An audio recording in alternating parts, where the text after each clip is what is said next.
All this goes on and Merlin just sits there.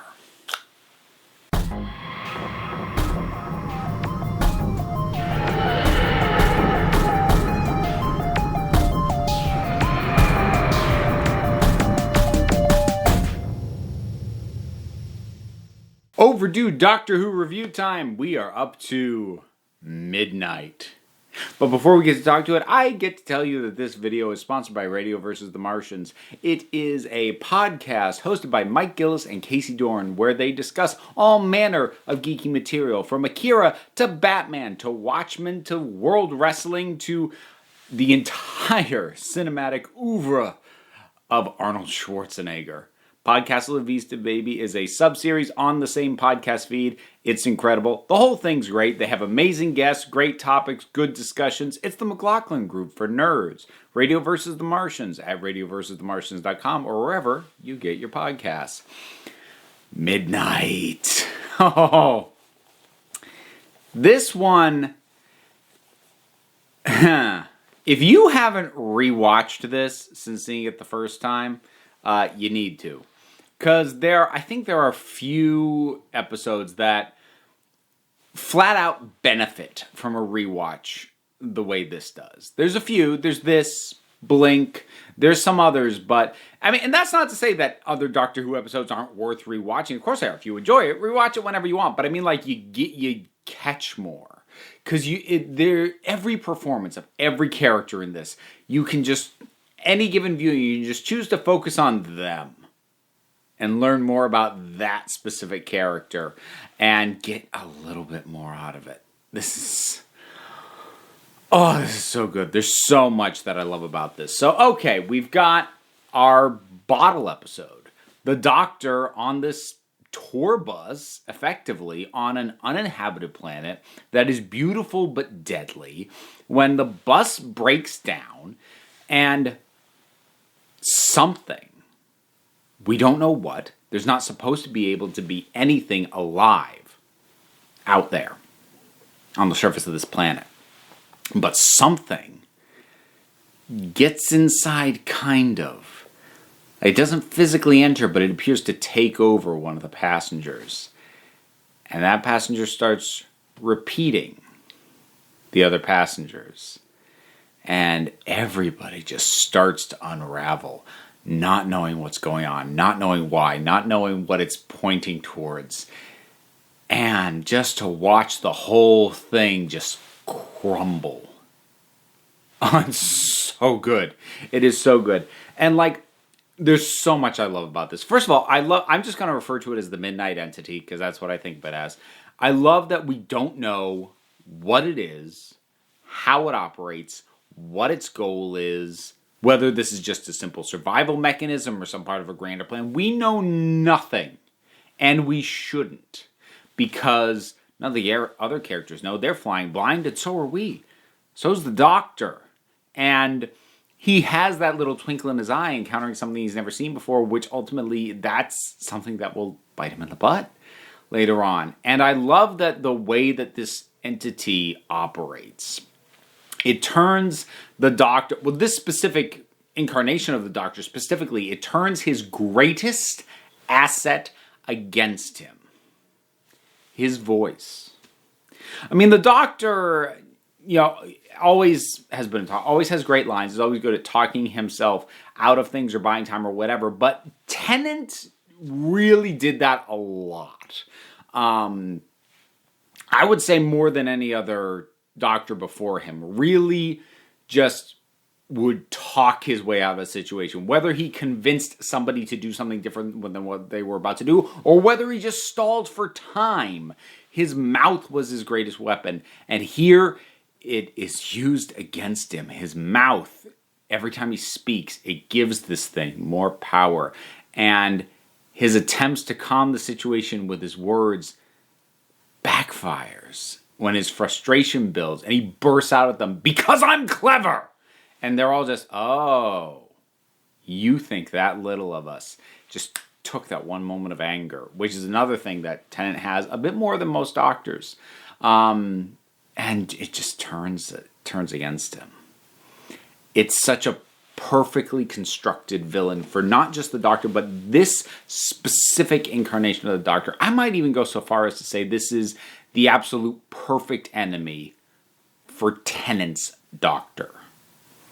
Not the Doctor in general, but him specifically. This is perfect. Because he's powerless against this thing. It's so good. And like I said, every performance is great. I had a lot of fun focusing on all the other characters.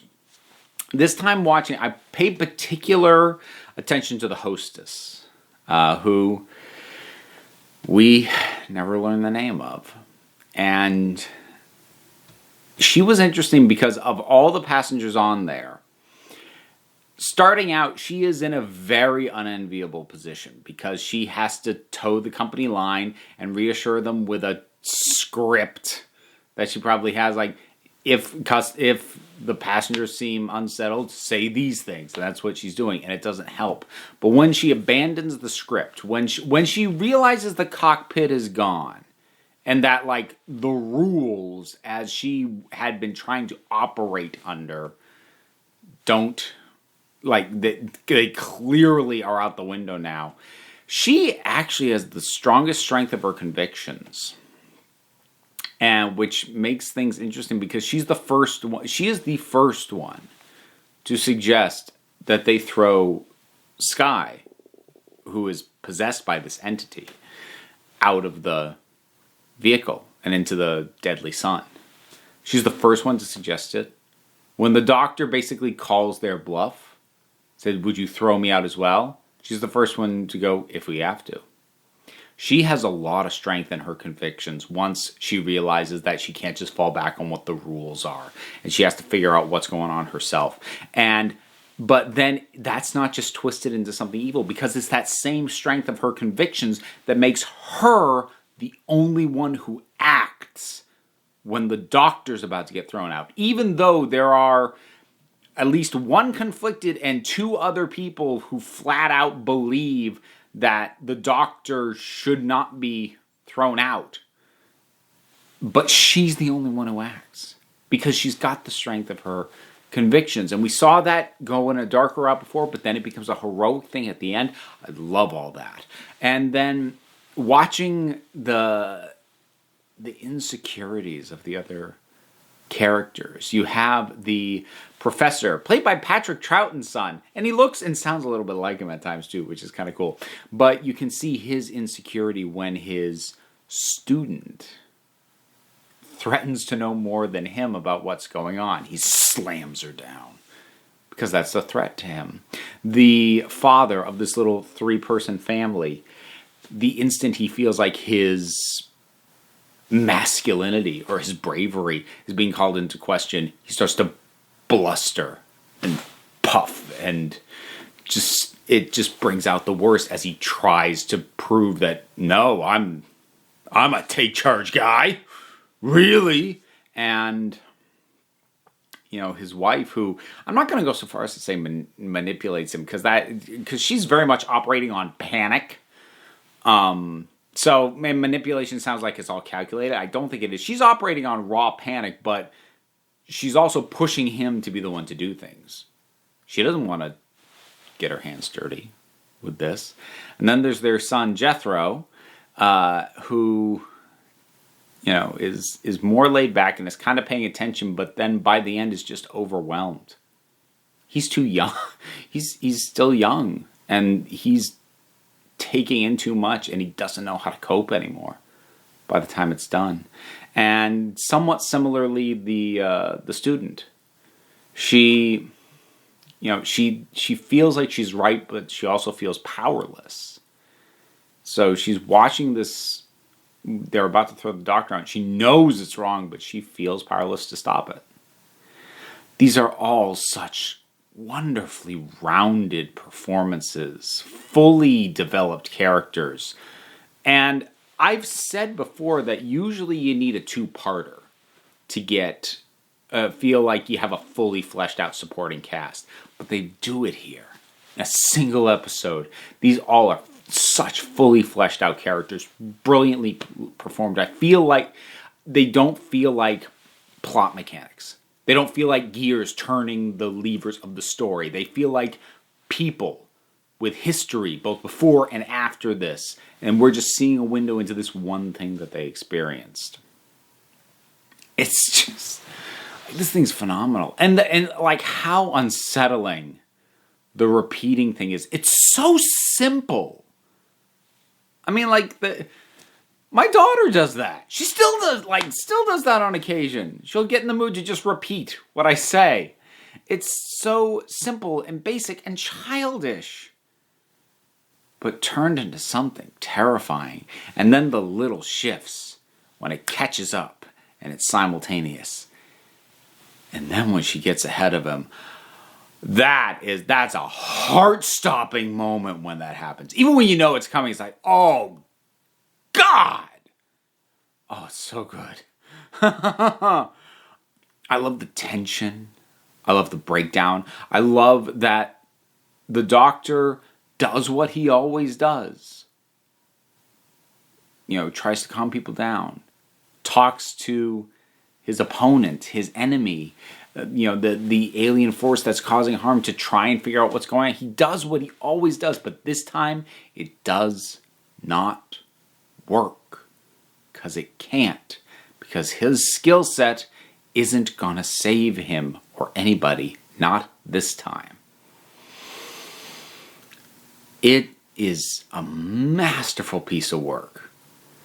And to the point that, like, I don't want this to sound belittling, like, I didn't know Russell T Davies had it in him, but, like, this type of story, I wouldn't have thought this of him based off his other output in the show. And I enjoy a lot of his writing, but this is a whole other level. This is so experimental, but tight. It's not loose, it's not meandering. It knows exactly what it's doing. It is fine-tuned. It is refined to a razor's edge, this thing. Oh, it's so good. I know I've said that a lot, but it just is. It's phenomenal. And I love it even more now. Like, I already loved it a lot, but, like, revisiting again, like, oh, yeah. Oh, man, it's... Yes. All the yes. Midnight. Oh, boy. Ranking Series 4 is going to be hard when I get to the end of this thing. This is going to be up there, though. Midnight.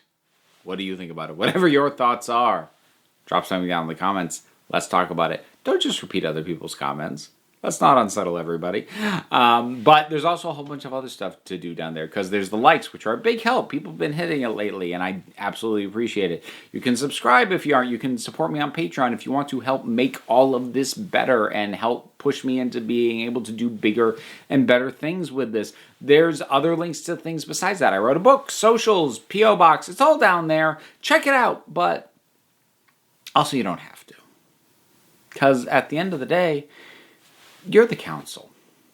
I'm just running the meetings. And until next time, this council is adjourned.